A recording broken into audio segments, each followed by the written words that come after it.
Hello అండి. ఈరోజైతే మా హస్బెండ్ ఒక పెద్ద పుచ్చకాయ తెచ్చాడు. పెద్దదంటే పెద్దది, చాలా పెద్దది. 250 అంట. ఎందుకు ఇంత పెద్దది తెచ్చావు అంటే, చిన్నవి తీసుకుంటే అవి టేస్ట్ ఉండవు, అందుకే ఇంత పెద్దది తీసుకున్నాను అని చెప్పారు.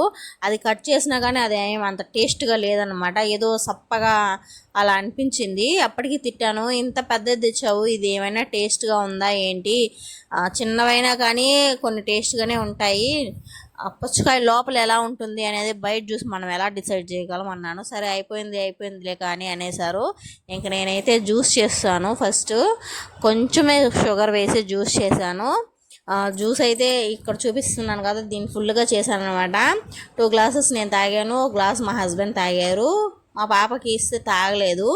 మళ్ళీ నాకు ఐస్ క్రీమ్ మౌల్స్ కనిపించాయి. సరే పోసి పెట్టేస్తే ఐస్ క్రీమ్ లాగా ఉంటుంది, మా పాప తింటుంది అనేసి ఐస్ క్రీమ్ అయితే చేస్తున్నాను. ఇది తినడం హెల్దీ అని నేను అనుకోవడం లేదు, ఎందుకంటే ఫ్రీజర్లో ఉంటుంది, గడ్డ కట్టేస్తుంది, మొత్తం గడ్డలాగా ఉంటుంది. జ్యూసే బెటర్ ఐస్ క్రీమ్ కంటే. కానీ ఎందుకో ఐస్ క్రీమ్ మోల్స్ ఉన్నాయి, పోసి పెట్టేస్తే ఏమైపోతుంది.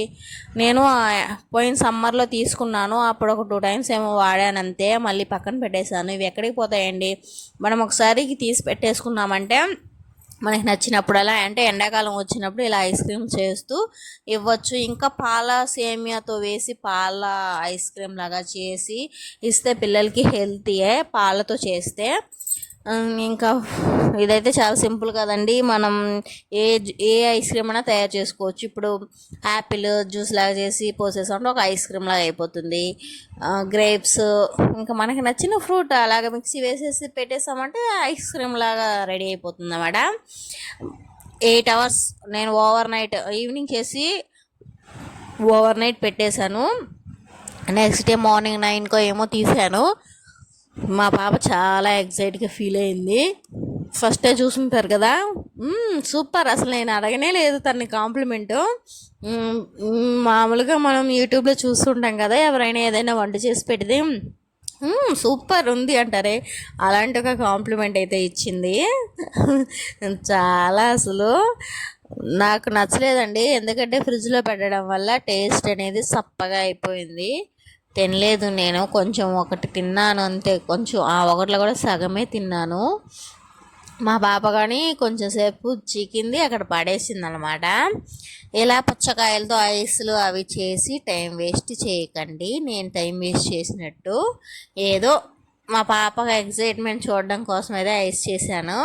ఫస్ట్ 3 చేశాను, ఒకటైతే స్ట్రైట్గా తిరిగిపోయింది అనమాట. ఇంకా నా దగ్గర ఒక ఐస్ క్రీమ్ స్టిక్ ఉంటే దాంతో పోసి పెట్టాను. సింపుల్, మనం తీసుకున్న తర్వాత మాకు వాటర్లో కొంచెం డిప్ చేసి చేతితో ప్రెస్ చేస్తామంటే వచ్చేస్తాయి అనమాట ఐస్లు, చాలా ఈజీగా వచ్చేస్తాయి. ఈ సమ్మర్లో ఇంకా పుచ్చకాయలు, దోసకాయలు ఇవే ఎక్కువగా ఉంటాయి.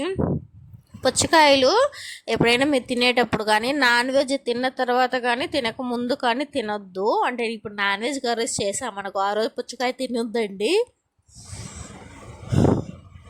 మెయిన్గా ఎగ్ కర్రీ చేసినప్పుడు పుచ్చకాయ అస్సలు తినొద్దు. ఎగ్ కర్రీ తినక ముందు కానీ తిన్న తర్వాత కానీ పుచ్చకాయ తినకూడదంట, ఎందుకంటే ఎగ్ అంటే గ్యాస్ ఫామ్ అవుతుంది ఎక్కువగా. అందుకనేసి ఎగ్ కానీ, చికెన్, మటన్ ఇలాంటి నాన్ వెజ్ ఐటమ్స్ చేసినప్పుడు పుచ్చకాయ తినొద్దండి. వేరే ఏదైనా ఫ్రూట్ తీసుకొని కానీ పుచ్చకాయ మాత్రం వద్దు. ఏమో నాకు తెలిసింది చెప్తున్నాను, మొన్నే ఒక న్యూస్లో చూశాను అనమాట. ఈ పుచ్చకాయ ద్వారా మీకు తెలియజేద్దామని ఇలా చెప్తున్నాను అంతే. మన సబ్స్క్రైబర్ ఆరోగ్యం నాకైతే చాలా ముఖ్యం, అందుకనే చెప్తున్నానండి. నాన్ వెజ్ తిన్నప్పుడు పుచ్చకాయ అస్సలు తినొద్దు. నా పుచ్చకాయకి నాన్ వెజ్కి అస్సలు పడదంట. సరే అండి, నా వీడియోని అయితే లైక్ చేయండి. Bye bye.